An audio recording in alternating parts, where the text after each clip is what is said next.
Фидель Кастро, известный в истории как лидер кубинской революции, государственный деятель, руководивший Кубой на протяжении нескольких десятилетий. Он родился 13 августа 1926 года на Кубе в деревне Биран в семье уроженца испанской провинции Галисия Анхеля Кастро, который был небольшим землевладельцем на сахарной плантации. Мать Лина Рус Гонсалес была простой бедной крестьянкой. Она работала кухаркой в поместье отца Фиделя Кастро.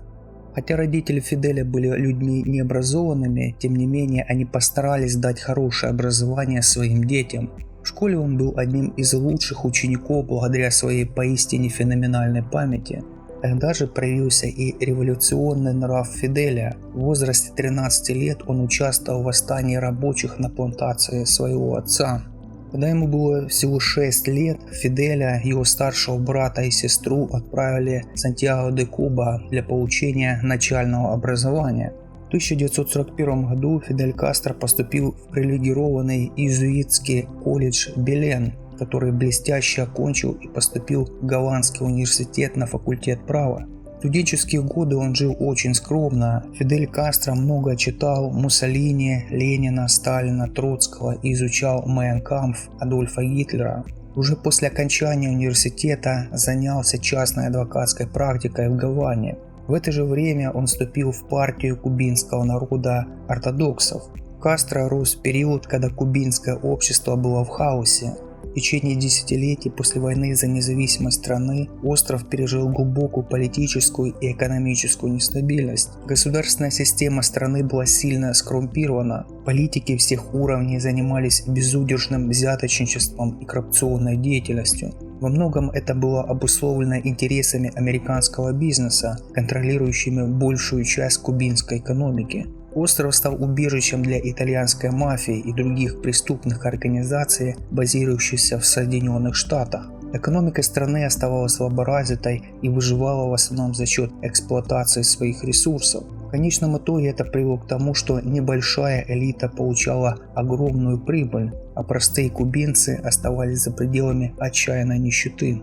Кастро и его сокурсники-агитаторы в Гаване были против сохранения такой ситуации и рассматривали ее как симптом продолжающейся стратегии Америки по доминированию и угнетению государств Карибского бассейна, Центральной и Южной Америки. Именно в эти годы на Кубе Кастро впервые заработал репутацию в более широком кубинском обществе благодаря своим диссидентским действиям. Он появлялся на страницах местных газет со своей критикой в отношении коррупции и насилия, совершаемой правительственными чиновниками. Впоследствии Фидель наладил обширные связи с многочисленными левыми политическими группами внутри страны, в частности с Повстанческим революционным союзом. В 1952 году Фульхенсио Батиста вернулся на политическую арену Кубы и в течение нескольких месяцев установил новую военную диктатуру на острове после военного переворота. Он быстро распустил Конгресс Кубы и начал править как однопартийная военная диктатура при поддержке Америки. Фидель Кастро оказался в первых рядах борьбы с его тиранией. Он вступил на путь свержения режима Батисты насильственными методами.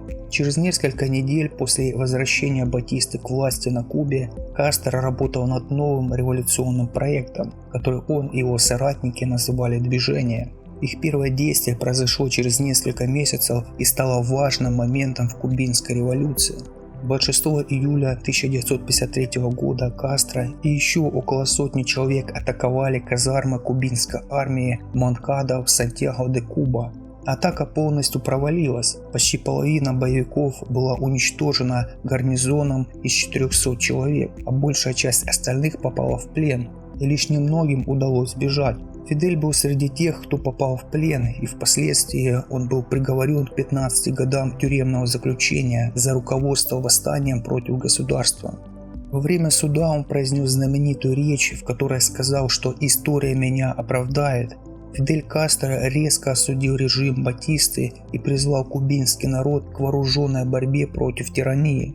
Кастро отбывал наказание на острове Исла-де-Пинос в кубинском архипелаге. Несмотря на это продолжающееся подстрекательское поведение, Батиста принял решение освободить Кастро из тюрьмы летом 1955 года в рамках всеобщей амнистии. После того, как он отбыл менее 2 лет своего заключения, диктатор вскоре пожалеет об этом решении. После освобождения в 1055 году Кастро эмигрировал в Мексику, где вместе со своим братом Раулем начал готовить план свержения Батисты. Здесь он познакомился с таким же латиноамериканским революционером и аргентинским врачом по имени Эрнесто Че Гевара. В последующие месяцы Кастро, Че Гевара и их последователи тренировались и планировали свое возвращение на Кубу. Созданный в Мексике отряд революционеров должен был высадиться в горах Сьерра-Маэстро на юго-востоке Кубы, но это было неблагоприятное начало их вооруженного восстания.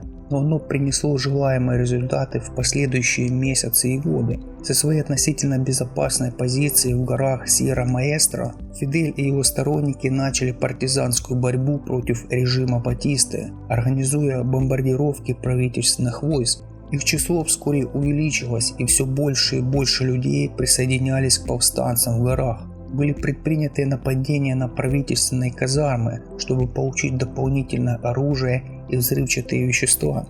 И к 1957 году Кастро уже руководил небольшой армией в сельских районах Кубы. Вскоре появились новые группы боевиков, стремившиеся свергнуть режим Батисты. Как следствие всего этого, к 1958 году силы Батисты оказались под растущим давлением со стороны революционеров.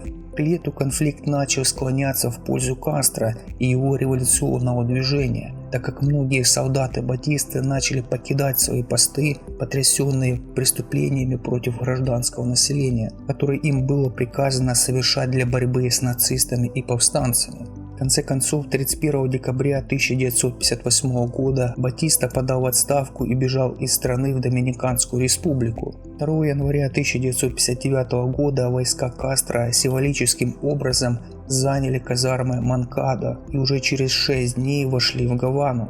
Кубинская революция, несмотря на свое зловещее начало, чуть более 2 лет назад одержала победу. Население столицы ликовало по поводу свержения Батисты. Через несколько недель ситуация прояснилась, когда премьер-министр Хосе Миро Кордано ушел в отставку и отправился в изгнание в Соединенные Штаты.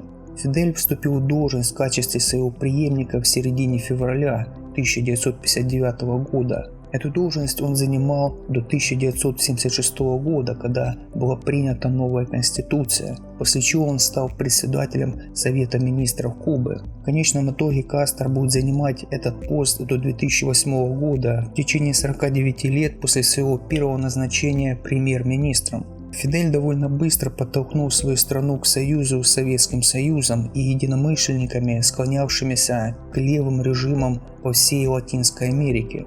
Более того, его продвижение радикальных левых, таких как Че Гевара, на высшие правительственные посты явно указывало, в каком направлении режим хотел вести страну.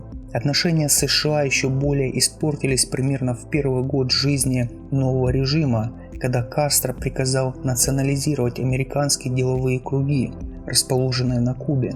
Напряженность еще больше обострилась, когда Фидель посетил Генеральную ассамблею ООН в Нью-Йорке в сентябре 1960 года, где он открыто присоединился к режимам, выступающим против США. Растущий антагонизм вскоре привел к попытке военного вмешательства на Кубе со стороны правительства Соединенных Штатов.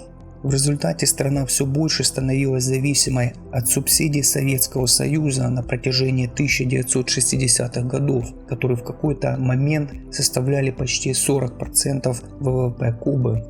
Однако после этого дела пошли на поправку. Хотя государство было главным игроком, кубинская экономика, тем не менее, значительно улучшилась в 1970-х и 80-х годах, даже в периоды общей международной экономической стагнации. Одним из самых значительных достижений режима Кастро, безусловно, стала система здравоохранения, созданная за десятилетия правления Фиделя. Система здравоохранения Кубы еще до Кубинской революции была одной из самых успешных в Латинской Америке. Но с 1960-х годов эти успехи расширились. Всеобщее здравоохранение стало бесплатным и одинаково доступным для всех кубинцев при режиме Кастро. Система образования страны также процветала во времена правления Фиделя Кастро. Все учебные заведения после революции перешли в государственную собственность и управление. И вместе с системой здравоохранения стала приоритетом администрации, и в нее были вложены значительные средства. В последние десятилетия режим Кастро тратил на систему образования до 10% ВВП страны, что примерно вдвое превышает сумму, которую в среднем тратят соседние развитые страны. Сразу после революции была предпринята кампания по ликвидации неграмотности на Кубе. Кастро всегда находился под влиянием Че Гевары, в его вере в то, что он был одним из действующих лиц в более широких усилиях по осуществлению международной революции. Сам же знаменитый революционер Эрнесто Че Гевара написал о Фиделе Кастро следующие слова: «Он обладает качествами великого вождя, которые в сочетании с его отвагой, с его энергией и с его редкой способностью всякий раз вновь и вновь распознавать волю народа подняли его на то почетное место, которое он отныне занимает». Последствия распада Советского Союза были серьезными для Кастро и Кубы. В течение 40 лет Фидель выступал заклятым врагом Соединенных Штатов на пороге собственной страны, будучи союзником Советского Союза. В разные времена, с начала 1960-х до конца 80-х годов, страна сильно зависела от Москвы в плане финансовой поддержки своей экономики. Но теперь, когда распался Советский Союз и подошла к концу холодная война, коммунистические режимы, подобные режиму Кастро, быстро свергали в странах Восточной Европы. Существовала большая вероятность того, что то же самое произойдет и на Кубе. Но Фидель быстро принял меры, чтобы обеспечить продолжение своего управления. Он усилил свой контроль над кубинскими вооруженными силами, чтобы предотвратить любое восстание внутри вооруженных сил, и временно объединил страну с другими режимами в Латинской Америке, которые были такими же противниками Соединенных Штатов. Сохранение режима Кастро после окончания Холодной войны открыло эпоху, которую Фидель называл особым периодом мирного времени. Но несмотря на утверждение Кастро о том, что это особое время, суровая правда 1990-х годов для большинства кубинцев заключалась в растущей нищете. Теперь страна продолжала сталкиваться с экономическими санкциями со стороны США и была отрезана от финансирования и поддержки, которую она получала от Москвы. Преемник Горбачева на посту главы нового российского государства Борис Ельцин испытывал глубокую антипатию к Фиделю, и страна практически не оказывала поддержки своему бывшему союзнику. Таким образом, несмотря на некоторые разрозненные попытки улучшить отношения с некоторыми западными державами, экономика Кубы рухнула в начале 90-х годов. Нехватка электроэнергии была широко распространена по всему островному государству.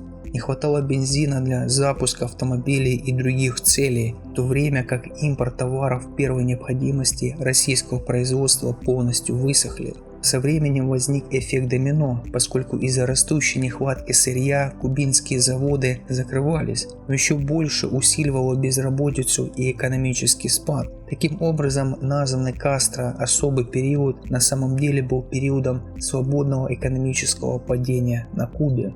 С конца 1991 года разрабатывались разрозненные планы, позволяющие частным предприятиям работать на Кубе и разрешающие использование американских долларов в качестве альтернативной валюты. Кроме того, были начаты некоторые политические реформы, направленные на то, чтобы сделать правительство страны более представительным для народа и ввести более молодых политических лидеров, чтобы заменить многих высокопоставленных деятелей, которые, как и Кастро, поднялись благодаря своему участию в революции еще в 1950-е годы. Внутренние и внешние поездки также были ослаблены, и это в значительной степени способствовало омоложению экономики страны, поскольку туризм, большинство посетителей которого прибыли из Испании и Латинской Америки, быстро заменил производство сахара в качестве наиболее важного сектора кубинской экономики. В результате к 1996 году дефицит бюджета страны был почти устранен, а иностранные инвестиции увеличивались. хотя и с многочисленными критическими замечаниями о предательстве социалистических идеалов революции. Несмотря на это делегирование некоторых частей кубинской экономики, сам Фидель продолжал представлять себя на мировой арене закоренелым противником капитализма и встал на сторону многих режимов по всему миру, которые враждебно настроены по отношению к Соединенным Штатам и западным капиталистическим державам в целом. Фидель Кастро пережил за свою жизнь множество покушений. Он был одним из руководителей, чья жизнь находилась под постоянной угрозой. Планировавшимися и осуществляемыми на него покушениями стояло как американское правительство, так и кубинские противники Кастро, а также мафиозные группы, которые были недовольны тем, что после победы революции Кастро прибрал к своим рукам игорный бизнес. В период после окончания Холодной войны личная жизнь Кастро стала предметом особого внимания. Причиной стало бегство его дочери в Соединенные Штаты в 1993 году, когда она попросила там убежище, после чего широко критиковала режим своего отца. Он был женат как минимум дважды, но также имел несколько продолжительных романов. В его браке со второй женой Далией Сото дель Вале родилось 5 сыновей, но у него также были дети от других отношений. Его самым близким другом и соратником был его младший родной брат Рауль. В 2003 году Национальная ассамблея Кубы предоставила Кастро еще один 5-летний срок на посту президента страны. Однако всего через 3 года, в июне 2006 Фидель на временной основе передал власть своему давнему соратнику и брату Раулю Кастро. Первоначально этот перерыв был предназначен для того, чтобы дать Фиделю достаточно времени для восстановления после операции, которую он перенес из-за серьезной проблемы с кишечником, которая привела к внутреннему кровотечению. Это был первый случай после успеха кубинской революции и победоносного вступления в Гавану в 1959 году, когда Фидель не был фактически главой государства. Эта пенсия стала постоянной через 1,5 года. К февралю 2008 года команданте не появлялся на публике более 19 месяцев. Когда Национальная ассамблея собралась, чтобы определить, кто будет занимать пост президента в течение следующих 5 лет, международное сообщество узнали, что Фидель, будучи в возрасте 81 года, не стал баллотироваться на очередной срок. Вместо этого власть перешла к его брату Раулю, который был избран 24 февраля 2008 года. Положил конец 49-летнему пребыванию Фиделя Кастро на посту главы коммунистического режима на Кубе. Выход на пенсию Кастро прошел в основном вне поля зрения, поскольку его здоровье ухудшилось. Он продолжал публиковать свои статьи в официальной кубинской газете «Гранме» и время от времени читал публичные лекции. Он написал свои мемуары, первый том, которых вышел под названием «Стратегическая победа», и представил отчет о войне против режима Батисты в 1950-х годах. В последние годы своей жизни он продолжал играть определенную роль на международной арене, став сторонником ядерного нераспространения и предупреждая об опасности войны между Соединенными Штатами и Северной Кореей. Он так и не встретился с президентом США Бараком Обамой, когда в марте 2016 года стал первым главой американского государства, посетившим страну после революции. Чуть более полугода спустя, после празднования своего 90-летия, команданте Фидель Кастро умер 25 ноября 2016 года. Об этом сообщил его брат Рауль в эфире государственного телевидения. Причина болезни не была объявлена. Информацию о состоянии его здоровья тщательно скрывалась и считалась государственной тайной.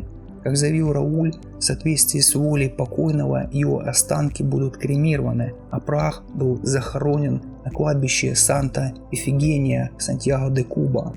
Сегодня страной продолжает управлять Коммунистическая партия Кубы как однопартийное авторитарное государство, во многом так же, как другие коммунистические режимы, такие как Китай, пережившие окончание Холодной войны. Там все еще существует плановая и контролируемая экономика, хотя она допускает ограниченное частное предпринимательство и все больше зависит от туризма.